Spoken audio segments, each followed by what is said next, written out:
Hello. Hello. Shinde साहेब शाहीर शिंदे साहेब बोलता ना साहेब? नमस्कार. नमस्कार. कोण? मी पाटील बोलतो, रमेश पाटील, संभाजीनगर मधून. बोला. कुठपर्यंत आपल्याला विषय आपल्या झाडांचा हा. झाडांचा विषय म्हणजे थांबलाय की त्यांनी काय काढताय म्हणतात ते? मी सकाराम मॅडम नाटकाच्या शो मध्ये आहे आता.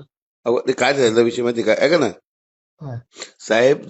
झाडामुळे आहे का ना पक्षी येतात, जनावर खातात. मला सांगा, उद्या सगळं अगर आपण उतर गांजात लावला तर गांजा गाडव पण पित नाही, महाराज पितात. पण त्याच्याबद्दल तुम्ही काही बोलत नाही ना साहेब? मी सकाराम मॅडमच्या नाटकाच्या शो मध्ये तयारी चालू आहे. आमचे मेकअप चालू आहे. शो आहे आता नाशिकला. पण उद्या मी झाड तुटून सकाळी जाते ना साहेब, उद्या झाड तुटून जाते त्या- साहेब आपले. तुम्ही सकाळी त्या विषयावर सगळं बोलणं झालंय. बातम्या बघताय का तुम्ही? बघितलं मी. तर तुम्हाला बघितलं. तुम्ही आहे ना, आम्ही सगळं पूर्ण महाराज तुमच्यासोबत साहेब.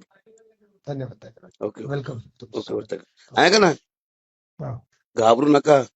बघा, आपण आपल्या संविधानामध्ये जगतो, आपण कोणत्या नेत्याला घाबरू नका तुम्ही. बरोबर. अ, धन्यवाद. तू बोला साहेब, तुम्ही बोलत नाही माहिती का? तुमचा जो आवाज आहे ना, मी मी बघतो ना. नाटकाच्या शो मध्ये म्हणून सांगतोय. आज सकाराम मॅडम शो पेपरला बघताय का तुम्ही? तुम्ही झाडाबद्दल बोलत नाही ना साहेब. तुम्ही स्ट्रॉंग बोललं पाहिजे की सगळं आज महाराष्ट्राने सोबत आज यावं. तुम्ही पेपरला बघितलं का? सकाळचं बघितलं का न्यूज? बघितलं ना मी.